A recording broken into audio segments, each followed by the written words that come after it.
जी सलाम सर। अच्छा जी, ये जो तीन मैंने टॉपिक जो लिखे हैं ये बताना जरूरी इसलिए समझ रहा हूँ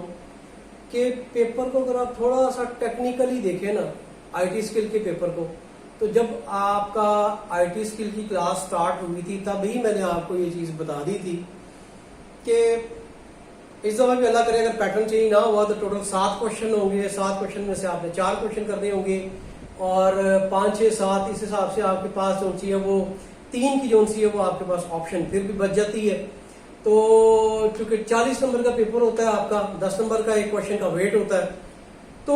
ओवरऑल पेपर के अंदर जो सिलेबस की जो इसकी डिवीजन की गई है उसमें अगर आप जो ऑफिस वाला माइक्रोसॉफ्ट ऑफिस वाला पोर्शन है जिसके अंदर आपके पास माइक्रोसॉफ्ट एक्सेल है,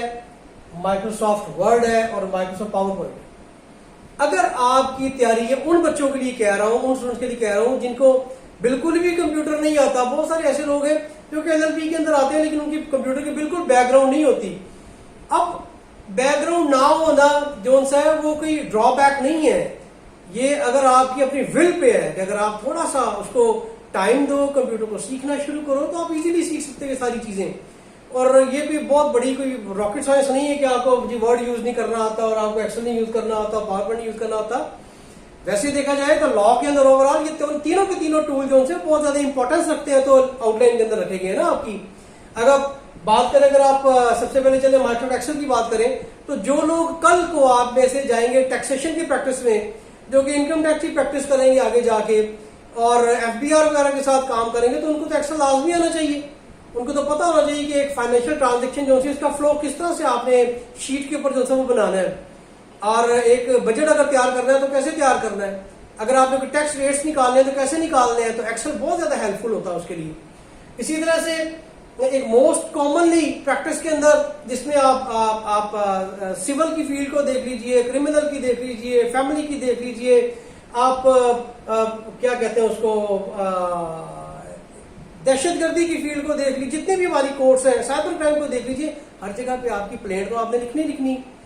तो आपको लाजमी जो सा वो ड्राफ्टिंग एंड प्रिंटिंग का सब्जेक्ट जो पढ़ाया जाता है उसमें जो मेन सब्जेक्ट है आपका, जब आप वो करेंगे ड्राफ्टिंग करनी तो आपको माइक्रोसॉफ्ट वर्ड के अंदर ड्राफ्ट करनी होगी। जब भी आपने प्लेन लिखनी होगी तो माइक्रोसॉफ्ट वर्ड में लिखनी होगी। इसी तरह से अगर आप कहीं पे एज अ कंसल्टेंट चले जाते हैं, लीगल एडवाइजर चले जाते हैं और आपको अपनी कंपनी को जो सा ब्रीफ करनी है कुछ चीजें, तो फिर आपको माइक्रोसॉफ्ट पावर पॉइंट भी आना चाहिए कि पावर पॉइंट के अंदर आपकी स्लाइड तैयार करें और आप जो सा वो ब्रीफ कर सके अपनी कंपनी को। सो ये तीनों चीजें इंपॉर्टेंट होती हैं, लेकिन पेपर के पॉइंट ऑफ व्यू से मैं आपको ये चीज बताना चाह रहा हूं कि अगर फॉर एग्जाम्पल उन लोगों के दोबारा फिर रिपीट कर रहा हूं, उन लोगों के लिए कि जिनकी तैयारी बिल्कुल नहीं है, जो बिल्कुल भी उनका दिल ही नहीं करता पढ़ने को, या कंप्यूटर वैसे जहर लगता है उनको, लेकिन जाहिर है वो that is the part of the syllabus, करना तो है आपको। तो उसमें फिर अगर आप इस पोर्शन को स्किप करके बाकी पोर्शन पे एम्फसिस कर लें, जिसमें वो जितने भी पिछली स्लाइड्स मैंने सारी की सारी आपसे डिस्कस की हैं, तो इंशाअल्लाह ताला फिर भी आपके 4 क्वेश्चन हो जाते हैं। मोस्टली प्रैक्टिस जो देखने में आई है कि पेपर के अंदर तकरीबन सम टाइम 1 और सम टाइम वो 2 क्वेश्चन जो है वो इस तरह के मार्क्सशीट ऑफिस वाले पोर्शन से पूछ लेता, फिर भी एक क्वेश्चन की चॉइस फिर भी बचती है आपके पास, तो बाकी 4 क्वेश्चन आपके फिर भी पेपर अटेम्प्ट आपका हो सकता है। लेकिन जो बच्चे जो वो ऑलरेडी जानते हैं इसको, जिनकी बैकग्राउंड आईसीएस की होती है या कंप्यूटर को जानते हैं वो, तो ये कुछ भी नहीं है, आसान सी चीजें। अब इसमें मोस्टली मैंने आपके साथ मटेरियल तो सारा आपके साथ शेयर किया हुआ है ग्रुप के अंदर, लेकिन मोस्टली कॉमनली अगर वो पूछ ले तो शायद वो आपसे एक्सेल में से अगर पूछे तो हो सकता है ये पूछ ले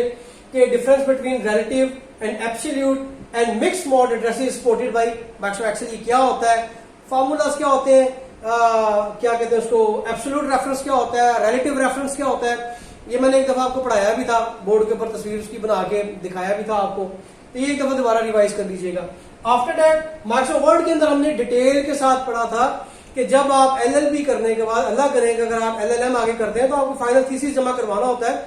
तो फिर आपको लाजमी ये चीजें यूज करनी पड़ती हैं जिसमें साइटेशन है, बिब्लियोग्राफी और रेफरेंसेस हैं। तो ये हमने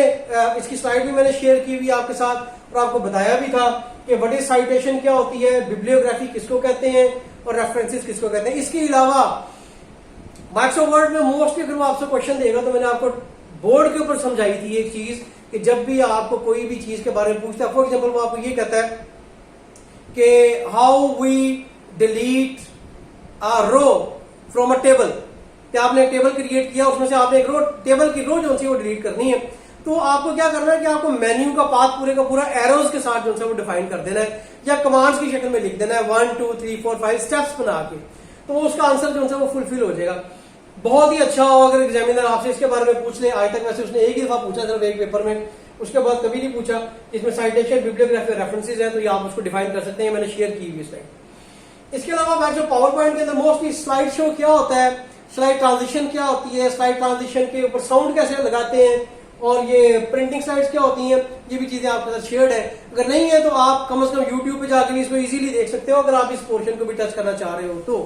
वैसे अदरवाइज ये है कि अगर आप ये माइक्रोसॉफ्ट ऑफिस वाला पोर्शन अपने पेपर के अंदर से स्किप भी कर दो, वो लोग जिनकी तैयारी बिल्कुल नहीं है, जो एट 11th आवर आके पढ़ना शुरू करते हैं और उनको पता होता है एक हफ्ता रहेगा पेपर की तैयारी करनी है, तो फिर वो मुझे भी बहुत सारे मैसेजेस आते हैं और फोन भी आते हैं